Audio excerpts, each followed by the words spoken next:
Welcome to today's video. This video is an FA Cup special. Yesterday there was a lot of shocks in the FA Cup and we're just going to run through them and let you know what the scores are in the other games at the moment. Of course, by the time this video goes up, these games will be results. So it was a day of FA Cup shocks, like I said, with most of the title challengers plus top 4 chasers in the Premiership eliminated or taken to a replay. Chelsea went 2-0 up against Bradford City. Gary Cahill opened the scoring, then Ramirez would drive home from close range to make it 2. It looked a routine win for Chelsea as you thought they'd surely be going through to the 5th round. But no, Bradford would sensationally defeat the home side 4-2. First, John Stead pulled one back from 18 yards, then Felipe Moraes would sensationally get Bradford level, and then Bradford would go in front. Andy Halliday possibly scoring the biggest goal of his career as the comeback was complete, and incredibly Bradford fought back from 2-0 down to be 3-2 up. Mark Yates smashed in the 4th goal to ensure Bradford got a famous win. Chelsea weren't without their chances, but superb organisation and defending by Bradford, who obviously are looking to get another run in this historic competition after last season, what may be the greatest cup shock ever. On match of the day it was voted the greatest cup shock ever, but obviously that's something that's up for discussion certainly. Not to be outdone, Middlesbrough got a deserved 2-0 win away from home against substandard Manchester City. A Manchester City side that came back from Abu Dhabi on Friday, knowing they had an FA Cup game on Saturday. Now, if that's not poor preparation for a game and showing disrespect to your opponents, then I don't know what is. Patrick Bamford, on loan from Chelsea, scored the opener after poor defending from the home side and a very poor attempt at a clearance by Caballero. The ball would eventually break to Bamford, who tapped in the opener. City toiled and tried to come back, but always looked like they were going to be caught out on the counter-attack. Lampard came closest of a deflected shot hitting the post, but City rarely threatened in this game. Middlesbrough get a deserved second as they countered the home side. Bamford was filled in the build-up just in the edge of the area, but a very good advantage was played and it was made 2-0 to Middlesbrough and they progressed. Tottenham played host to Leicester City. Tottenham took the lead due to a penalty. They had chances which Soldado spurned one and when he fired wide. Leicester fought back and after attempted shot by Schlupp, the ball made it to a draw and he made no mistake keeping up his record of scoring every cup game he has played in, which is really extraordinary, it has to be said. Then Leicester would win the game with Ericsson gives the ball away and Tottenham would be punished as Leicester went up the pitch to win the game. And that was another side that's chasing top 4 out of the FA Cup. West Brom defeated Birmingham 2-1 at St Andrews. Berahino twice played in Anichebe, who scored twice. Grounds pulled one back, but ultimately West Brom would come out on top in this derby game. A nice distraction from their poor league form. Liverpool v Bolton. Neil Lennon has done a superb job since he's come to Bolton, taking them from rock bottom to having a good amount of points away from the relegation zone now in the Championship.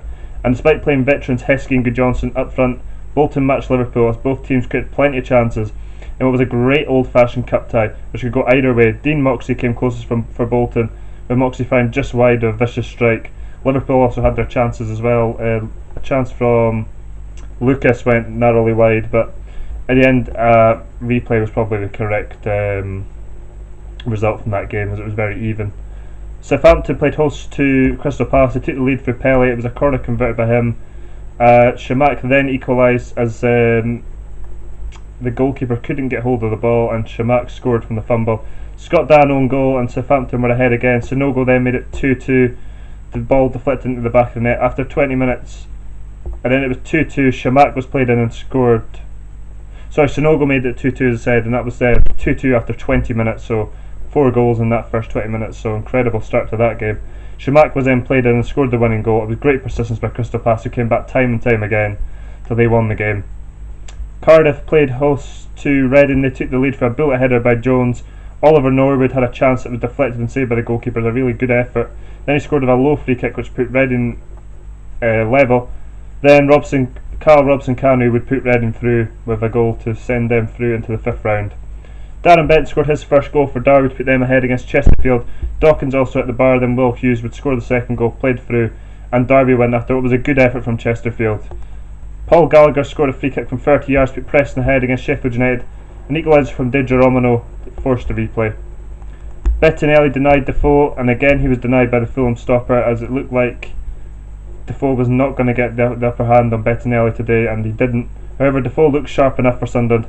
Rodrigo would come closest for Fulham and he struck the post from 20 yards. Jack Rodwell was sent off. He got a booking early on and then a ridiculous second for trying to stop a quick breakaway from the keeper's throw. This one goes to a replay. So after this fourth round of ties, with some to go today, of course, Chelsea are out, Manchester City are out, Southampton are out, Tottenham are out, Liverpool forced to replay, Manchester United forced to replay against Cambridge as well. They will play them at Old Trafford after Cambridge got a 0-0 draw at home, and that's also a replay. So it just shows the magic is still live and kicking in what is the oldest competition in football. In today's games, West Ham beat Bristol City by 1-0. Bristol City weren't without their chances, and a very good clearance off the line by Andy Carroll denied Bristol City to take the lead, and they would be punished later on. Great work by Andy Carroll in the box, played a lovely ball into the path of Sacco, who came on as a substitute, really looked tremendous as soon as he came on, with lovely bits of skill, and he clipped the bar for the away side, but he would head in the winner, and West Ham would eliminate Bristol City. At the moment, Aston Villa are playing against Bournemouth. Gil de Parra Vicente has scored, and Aston Villa have the lead. Of course, they've not been scoring many goals this season, but they do lead in that one. And finally, Brighton are at home to Arsenal, and Arsenal have scored through Walcott and Ozil.